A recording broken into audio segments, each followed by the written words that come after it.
Okay, everybody, today our adventure begins at the Academy Museum. So this is something that Carrie has been wanting to do for some time. Do you know where we're going? Yes, we're going this way. And I believe... All right. Okay, we're making our way. I was just taking a long photo. I hit the wrong button. Anyway, that's a funky looking building over there. We're heading this way. This is the art museum over here. And then back this way is more of La Brea. Oh, and the tar pits are around here. Okay, word on the street, because we asked the guy who was on the street. This is a car museum. Oh yeah, Patterson Automotive Museum. Oh, I had heard of that. And so there it is, right over there. All right, as we enter the Academy Museum, the first thing we see is this really cool display on Star Wars. Of steps per frame, and the rate of those steps can vary. They can accelerate and they can decelerate. The definition of visual effects for one part is Millennium Falcon, film shot at separate times. and the film over here is giving an explanation of how they shot this. Very cool. It allows us to make the same camera And over here, on each of those we've got elements of film. We have some of an that X-Wing and the as well. model can have as many as 6 or 7 axes of motion as well. We're That's moving the really camera cool. relative to the model in order to make it feel as though the model's. All right, we just came back out of the Star Wars side, and now we're taking the escalator up to the second floor. I have no idea what's in here, but we're gonna discover it along the way. Uh-oh, someone's in trouble. Level 2. Okay, we're going to perspectives. So we're instructed to start over here on the left. Everything's blacked out. It's all a mystery. Ooh, May Company. And then here's a cool view of what they got going on around here. So I wonder if this is where the May Company department store used to stand. And so now it's this place. Huh. All right. Well, on to the Wanda Gallery.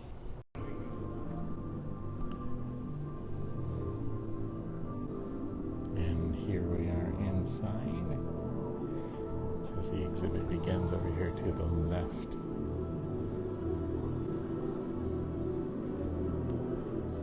It's a really cool video wall. And then we're going to head that way.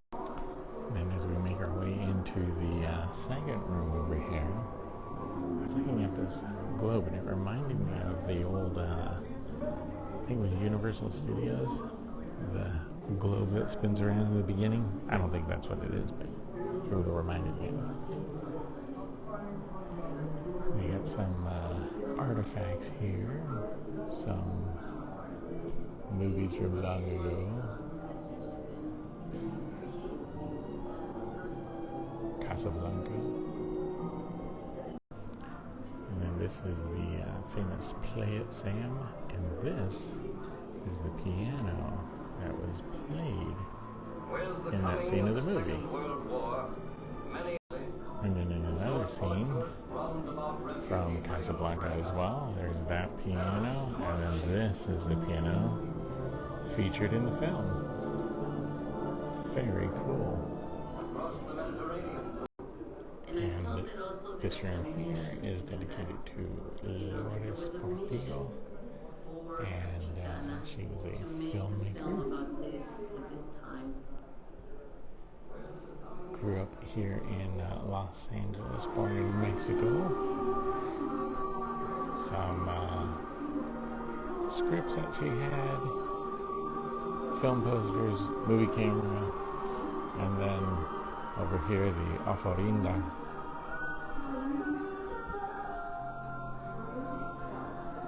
we continue to make our way through.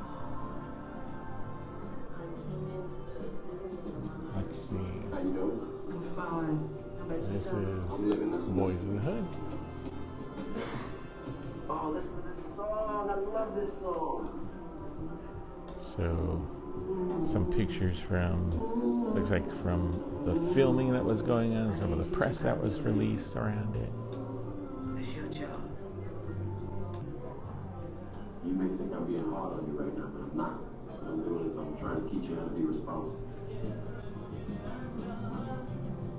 Alright. We'll head over to the left and see what we missed. Alright, I'm kind of going out of order here. So this is a continuation of Lourdes Portillo's work. There are more representations of Chicanos, of people of color in all the media because we are here. And I have to say I'm not very familiar with this work, so not much to say about it, but still a cool display. So I step back over here to the Boys in the Hood thing, and this is the opening script, and they have here notes on premise, character, dialogue, storyline. Everything's pretty much marked poor all the way down, and then you scroll up here and you look at the gross from the movie. Pretty funny. Maybe that was just the initial draft, but anyway, interesting how they mark it up, give it a rating. Alright, and now we're continuing on to the Academy Awards history, and there's a bunch of Oscars that are displayed in here. And we'll start on the left hand side. So this is the Oscar for Moonlight, and this is for Gravity, Alfonso Cuarón. For directing, this is Best Animated Picture for Shrek, and Crouching Tiger, Hidden Dragon. So the Oscars pretty much look the same, right? These are just all the films that were won. And if you watch the Oscars, you probably know that these are the awards that were won. So, really interesting.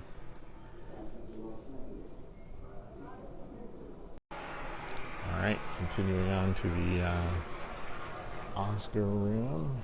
Here are different acceptance speeches that are given.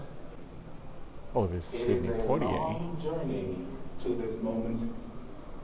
I am naturally indebted to So you watch the different acceptance speeches that were given, and then we have outfits worn by different attendees. Alright, so I'm not sure who this one is. I have to go back and look here.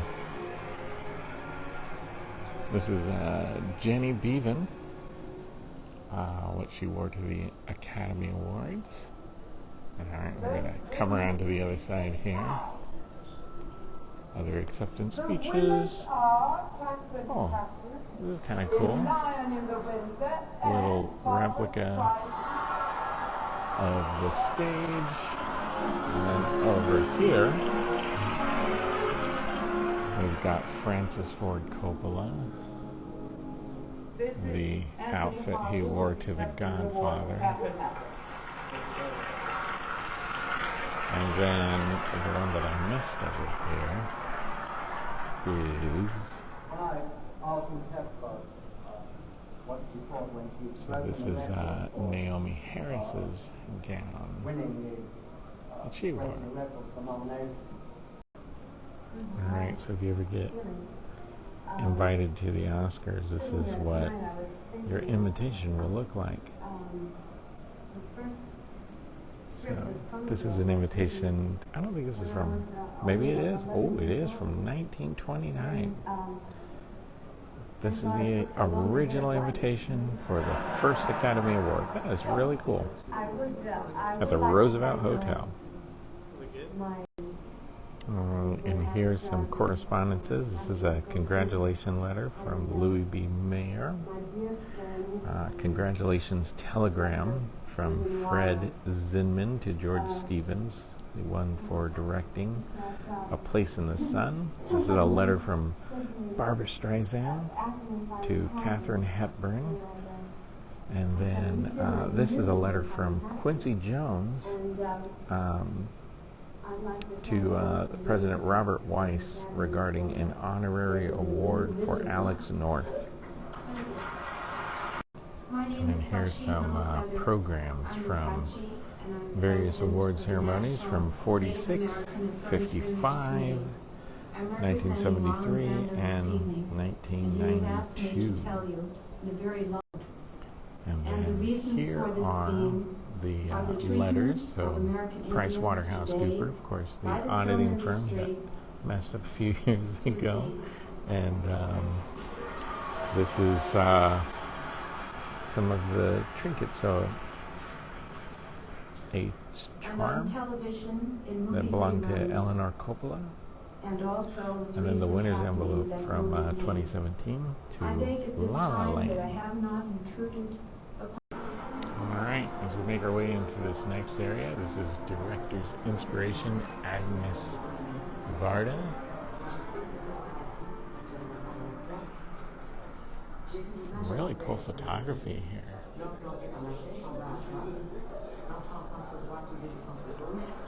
It's an old shot list. It's kind of neat.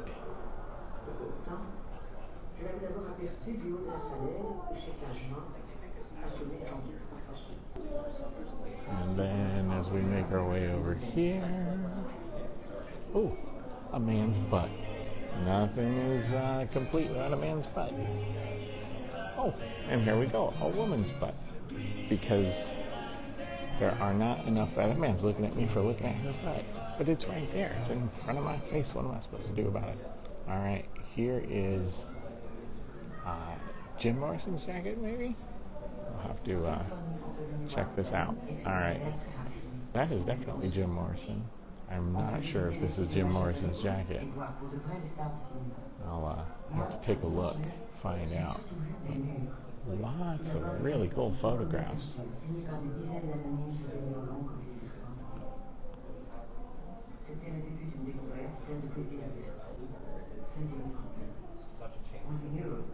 Oh, and then here's a cool, interesting little shadow box. I guess I'm your breaker now. That's really neat. Diorama. I call it a shadow box. I don't know how you, I don't know what the difference is between one of, maybe this is a shadow box. And the diorama is because it's got little dolls in it. I don't know. We'll see. Okay, correction on the jacket. It was actually worn by Agnes Varda. So, and Shirley Clark. But, okay, I was way off on that. Ooh, and look, more butts. Really like taking pictures of butts. Okay, the next part here focuses on the story and a couple, or at least one, I should say, book that was turned into a movie, and picture of Alfred Hitchcock and Joan Harrison from 1939. And then this is a shooting script from Alfred Hitchcock, some storyboards up here for the birds. That's kind of cool. And then this is some more work on the birds and some of the notes taken from that. And then over here is the typewriter that was used by screenwriter Joseph Stefano for Psycho. So that is the typewriter that Psycho was written on. Alright, so this is kind of funny. This is the K-Pro. This is a computer that was used by Scott Alexander, who was an early adopter of technology, and he used this to write Problem Child and Ed Wood, People vs. Larry Flint, all written on this. And there's actually the disc for Ed Wood. Let's see if we can zoom in on that. So there's the backup for Ed Wood, and that must have just been the WordStar program that he was using, so that's kind of cool. And then this here is the storyboard for War of the Worlds. So this is the original storyboard for the attack on downtown Los Angeles. So that's really neat. As we venture out of that part, ooh, we got a lot to look at over here. So we're going to make our way through all of this. But this is mostly, it looks like, focused on The Godfather. So this is Mario Puzo and some of the original script and writing. And oh my gosh, look at this thing, is all marked up from the script, it looks like, although it looks like there's some original print in there. It's all tagged and labeled, different chapters. It's crazy. So that's the original script there. And then here are some of the costumes from The Godfather. So that is really neat. Alright, as we make our way down from some of the costumes, we have some shots of executive producers, folks who probably viewed the dailies for Godfather, gave notes, told them what to do to make it better, or at least make it the way they wanted it. And then here are some screen takes. That was so electrifying, but Here it was are funny, some really like killer, you know, like nothing folks auditioning for the role. Hey, look, hey, look. And look, you the high-class college student. You can do it, guys. Alright, so there's De Niro's audition for Godfather. And then here's some makeup, some prosthetics that were used, and then some set design, some art direction. And then here is a replica of The Office. You guys are probably familiar with this as it from the movie where Marlon Brando sat. Very cool. And oh, this is kind of fun. Look at that. It's the horse's head. Let's see if I can get a good shot. There we go. That's a better shot.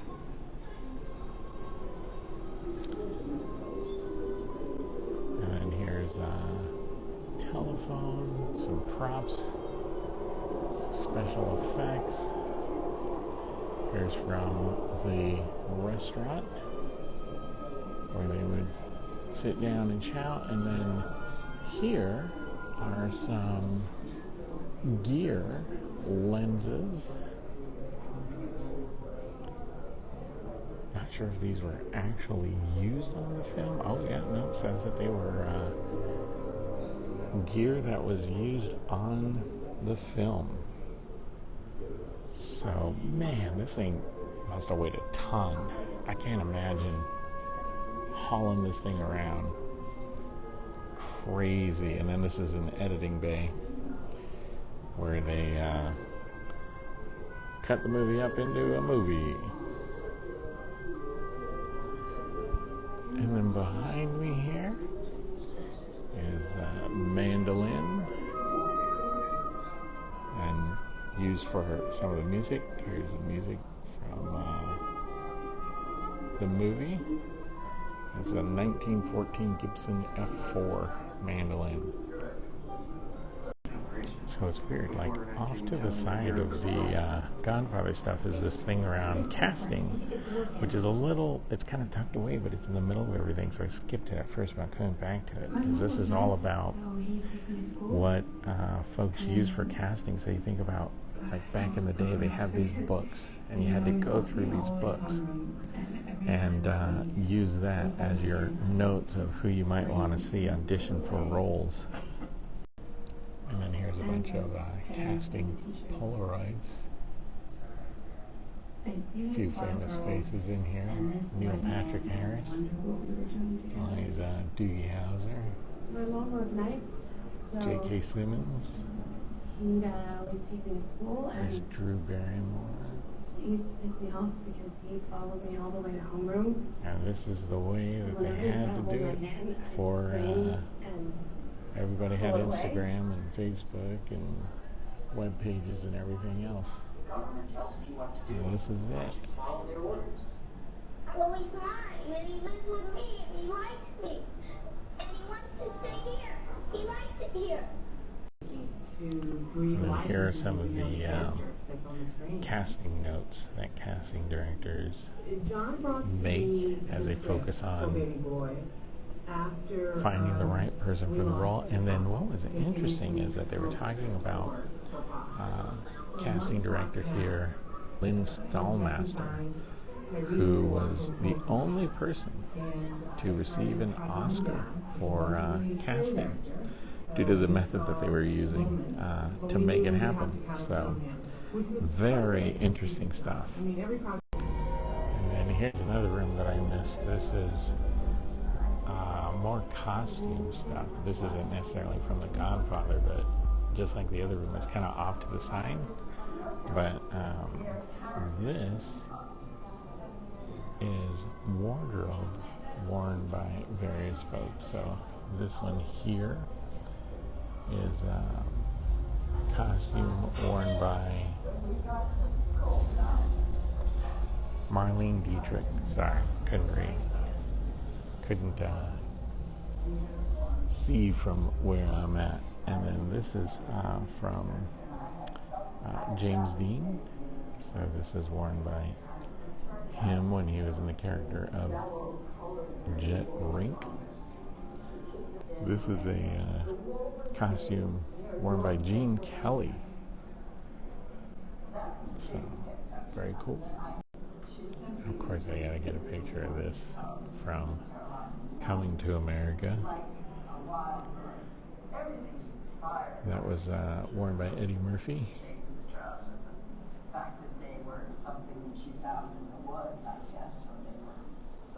Lots of cool costuming here. Oh, and then over here, we've got some drawings. Some sketches for wardrobe. And they're all down there, but I don't want to bore you with reading every single one. I just have to come over here and check it out. And this one, out of the corner of my eye, I did recognize because that's Kate Winslet and Leonardo DiCaprio. At least the outfits they wore. Man, he's a little man. So this is cool. This is Julia Childs. Julia Child. I always call her Childs. Anyway, Julia Child. Possessive outfit here, worn on the show many times. She did the French, what is it, French Chef? The French Chef, that's right. I'm trying to remember the name of it. And then this is Patsy Cline. And this is Viola Davis with this as Ma Rainey. And as we make our way this way, here are prosthetics and wigs and all sorts of other things. Makeup kit. This is from a gentleman by the name of William Tuttle. Worked for MGM. Up to his mid-70s. So I'm utilizing the same techniques I learned. Lots of different makeup. Went in there with cuticle scissors, kits, around the edges of different prosthetics, and then I did wigs. the same stretch and step really cool. Technique. And then as we leave this room, we go to Impact and Reflection, which is all about how filmmaking has helped with different environmental movements, helped with activism, helped with all kinds of things for community and whatnot. So, you know, can be on either side of the fence of that, but all in all, people trying to bring awareness to stuff. And a couple other rooms that were off of the Godfather thing. This is the image room, and in there it's just a film that talks about how directors bring images that they kind of see into reality, and then this is all about sound. Is the background earthquake rumble.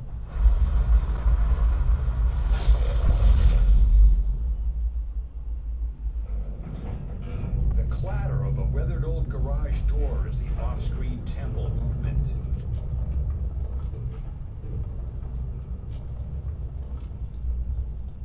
The recording of a car rolling in gravel, slowed down, becomes the giant boulder.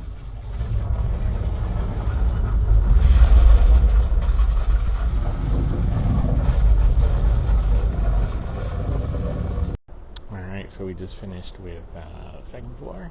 Now we're going to be taking the escalator up to do the third floor. See what is there. These are the elevators that we can take, but we're going to take the escalator. We'll take the elevator coming back down. Okay, here we are, heading up to the third floor. Oh, and it looks like there's even a fourth floor after this. So we'll have to check that out. But now we're going to the Stories of Cinema. I feel like that's what the other one said. Alright, we'll just have to go in and see what it's like. Ooh, it says Hollywood Land over here. Now we're heading into the Rolex Gallery. And first thing we see here is Pedro Almodovar. I probably said that wonky, but you know, I don't know Pedro. How am I supposed to know how to say his name? I haven't met the guy yet. So this is the third floor, and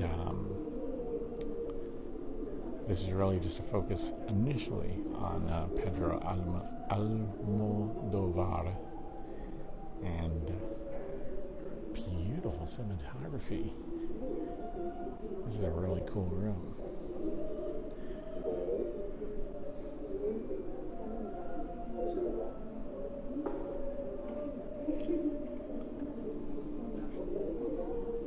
Yo solo quería que fueras dueña de tu vida. Tú me prometiste que la disfrutaríamos juntas, que nunca nos separaríamos, pero no cumpliste tu promesa. Y eso creo que nunca te lo perdonaré.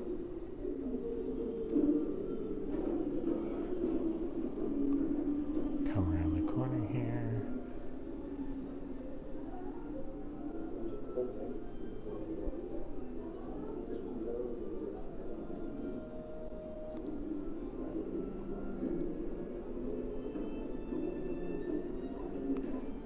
I have to say, this is a really cool room. I dig these movie posters.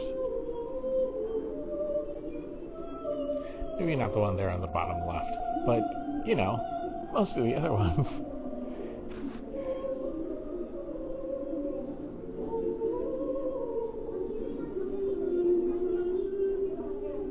Very cool.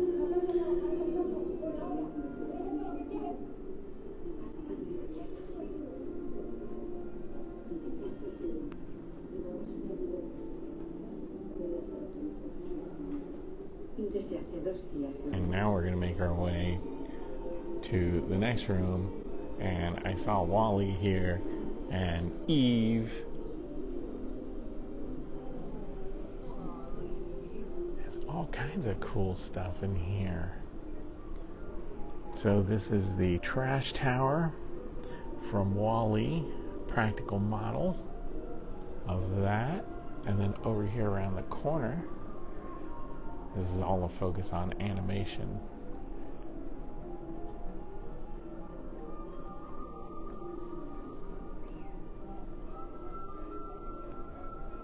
Very cool model here. So this is Guillermo del Toro. My pronunciation is horrible. But anyways, this is Pinocchio. And here's some of the models from Pinocchio.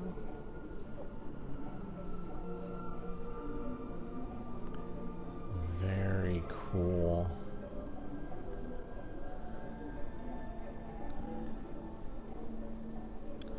Got Jiminy Cricket, Stromboli,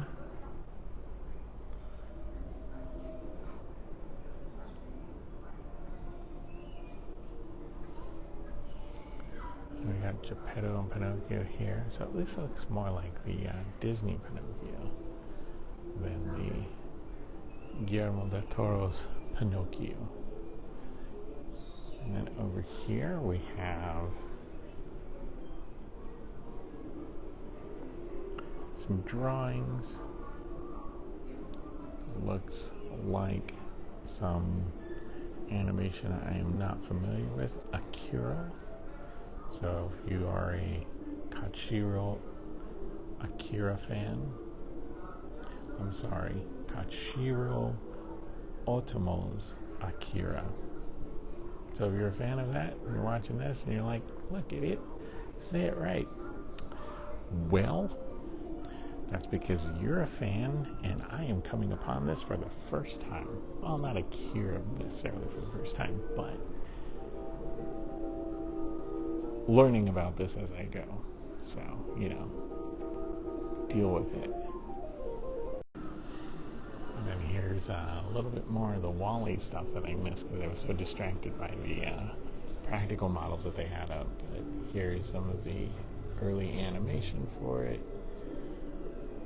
And then some of the artist renderings. And there's the drawing of the trash heap you saw the model for.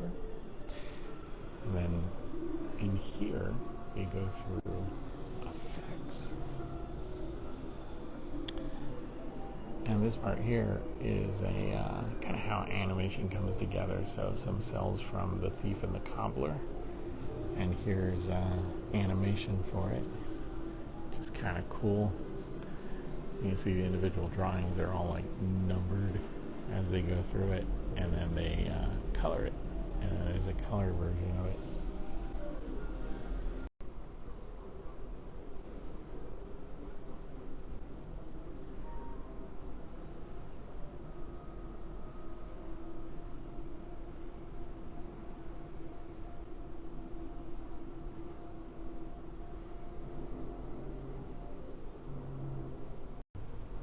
So you have a whole breakdown here of American Werewolf in London. And some of the practical effects and the poetry that was used for it. And kind of funny because this is where Michael Jackson got his inspiration for Thriller. Not this. This is the Hulk. So much easier compared. Alright, then we go into inventing worlds and characters. And this is a big room of costumes. We got Morpheus from The Matrix to start things off. All kinds of costumes in here. Really cool. I don't even know where to start.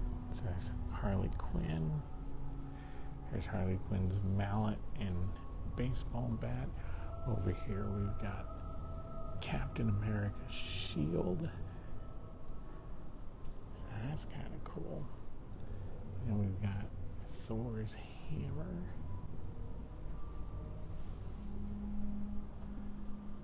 And then we've got TARS from Interstellar over there.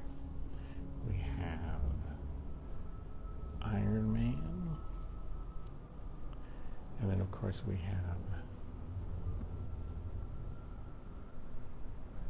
the glove that produced the snap that everybody went away for a while. Wow, this is really cool.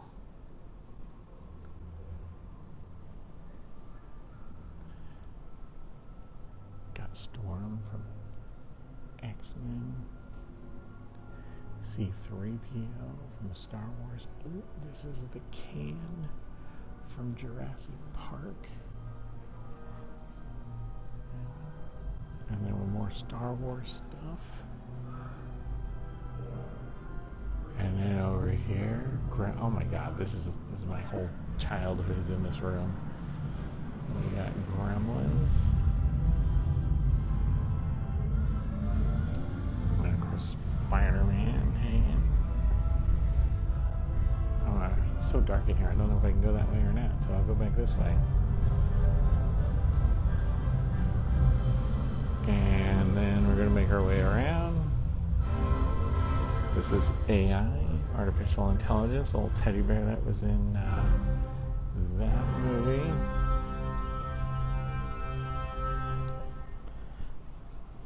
This is the lunar module that was used in Space Odyssey. And then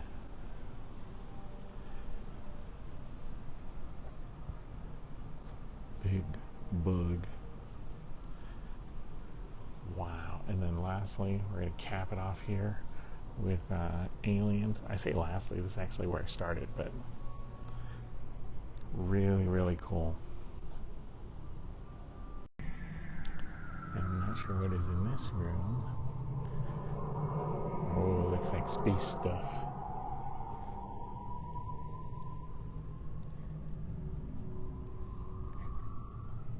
Just have a lot of special effects shots from science fiction movies, new and old. Ooh, look at the costuming there. Oh my God, that's amazing. Look, you gotta start somewhere. Wouldn't look as good today if it wasn't for this stuff back then. Alright, and this place says it's a very dark room in here. Oh wow. That's Hal. I gotta be quiet because it's really dark in here. Wait a minute, Hal's just following me around. Like, no matter where I go, it looks at me as I'm making my way around here. It's very dark. Well, here comes Maya. Oh, I lost her because it's so dark in here. Oh, I hear her. Alright. That's really cool. Okay, this is the Leica gallery. So, this is neat because this is where my niece works at Leica. So this is sponsored by them. So this is really just a kind of an homage to all of the studios that started Hollywood. So this is Fox, that was founded by William Fox. And then moving on down the road to MGM, founded by Louis B. Mayer. And the studio lot that he was on. And then Universal, founded by Carl Laemmle. Or, I'm sorry, that was completely not right. Warner Brothers, founded by the brothers Harry Warner and Jack Warner, and then this is the studios for Warner Brothers. We'll go check that out later. United Artists, and the origins of them, RKO, who came up with the RCA photophone. And this is RKO Studios, which I believe later became Desi Arnaz or Desilu Studios. I'll have to check my history on that. And then we got Columbia, founded by Harry Cohn.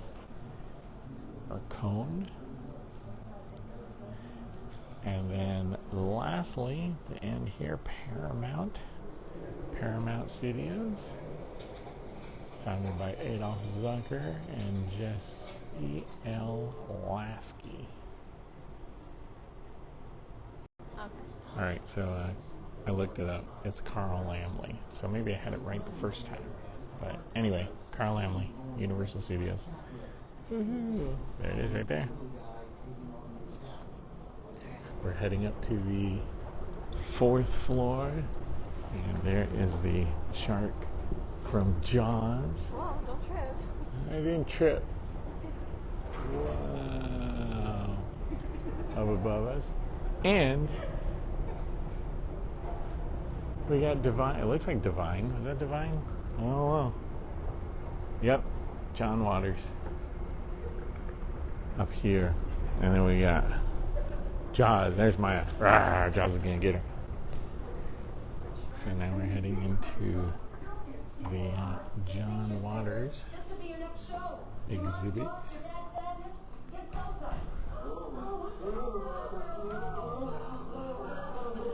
come and get you. Just tell us where you are. Thank you very much. So, John Waters, famous for Hairspray, probably the most popular thing. He did a few movies for sure.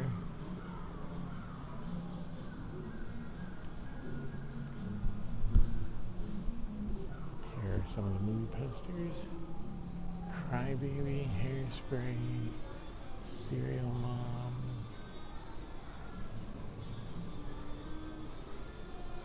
And then his film career from 1964 through 2004.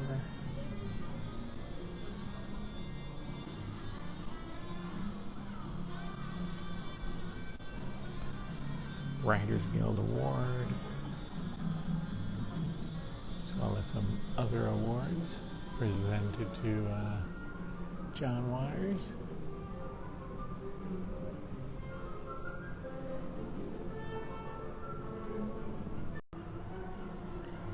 Some more artifacts from films.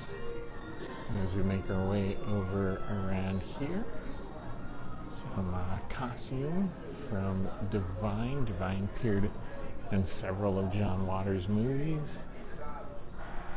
And this big pink trailer. I went around the wrong side. We'll have to go around the other side and see if we can get in.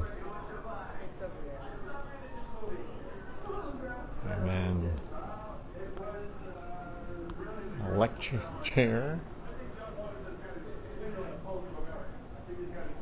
And then here's the entrance for the trailer.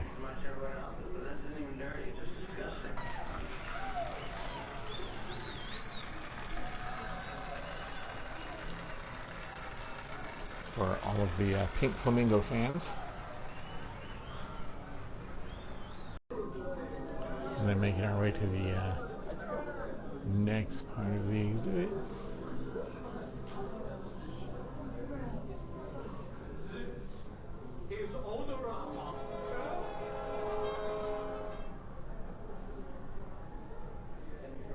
When a number And this appears is on the for screen, that is your Odorama. signal to scratch or to sniff the same number of your So, very interesting. I have to say, I am not the biggest fan of John Waters, but I certainly respect him as an artist.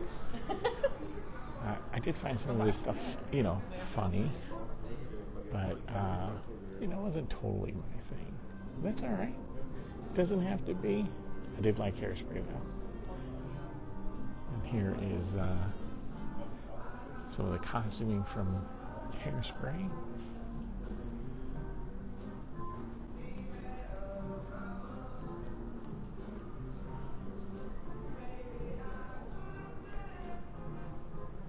I will say that regardless of whether you happen to be a fan of a particular movie or not, the way they set these rooms up is just really, really cool.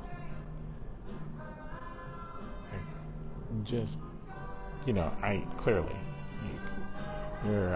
touring industry where this is what people do for a living, so I guess it's no surprise, but still, it's really neat how they put all of this together. And then here you can come and do some dancing.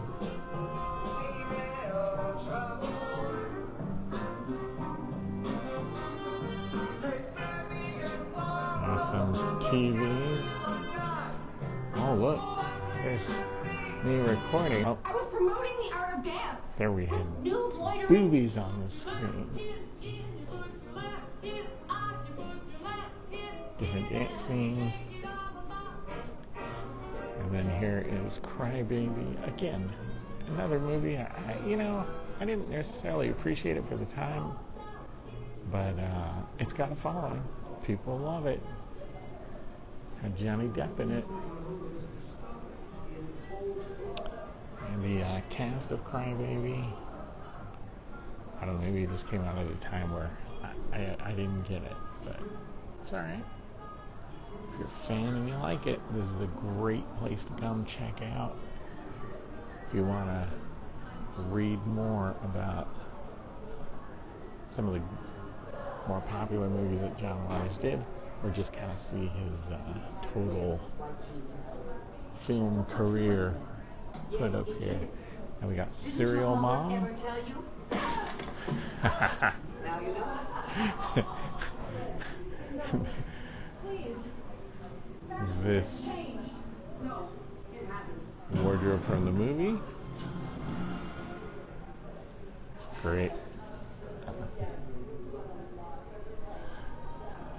And then we make our way over here to Pecker. So some of the props used in the movie. Call me Rod. Tomorrow, you bleach your hair out platinum. And then we got Cecil B. Demented over here. Hey, remember me? I'll pay you right. I'll take you anywhere. And then we got some more costuming here.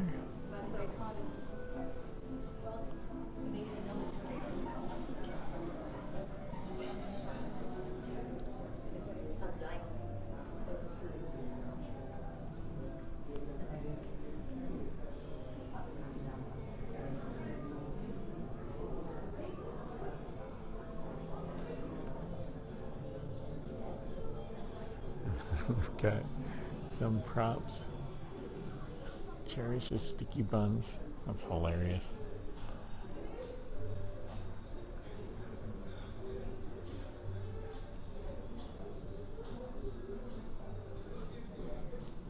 Oh, should we look through the people? Wonder what we'll see. We can see the people dancing where we were. I had no idea people could peep on me while I was in there filming.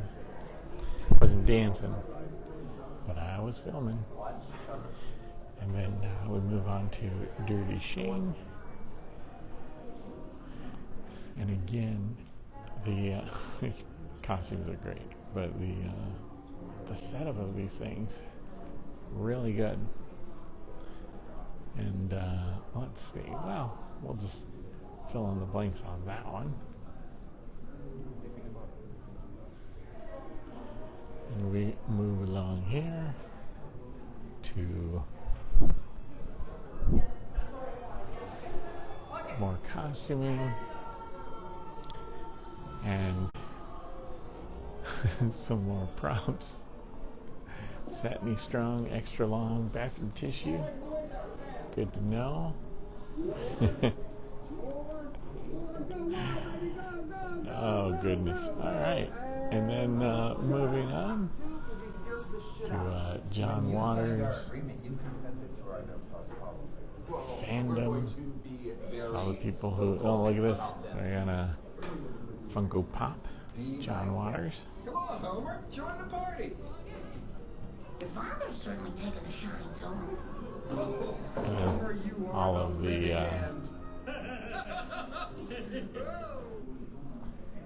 all little clips that John Waters has appeared in. Of course, he does cameos in a lot of movies and stuff like that as well.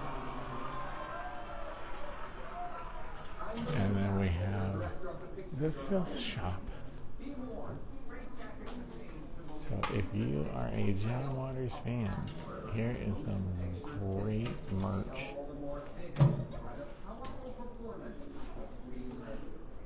And leaving John Waters, we go into the Warner Brothers gallery. See what is in here. Outside mainstream. Oh, I think this is just a viewing area.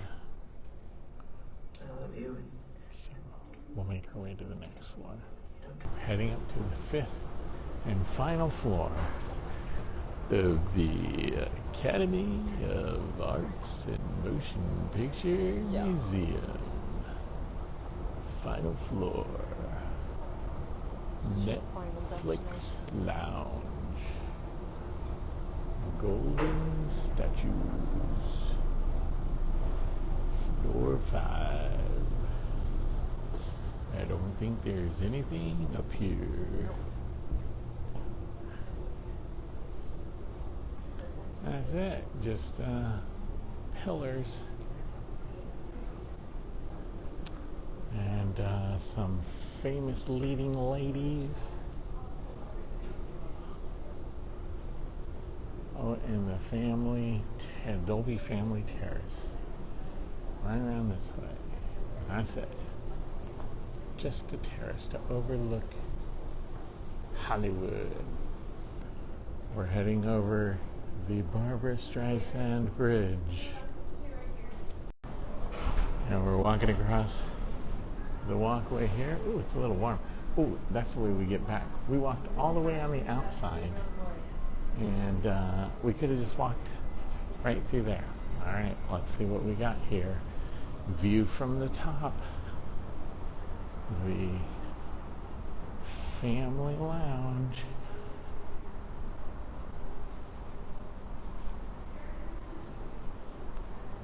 This is kind of neat.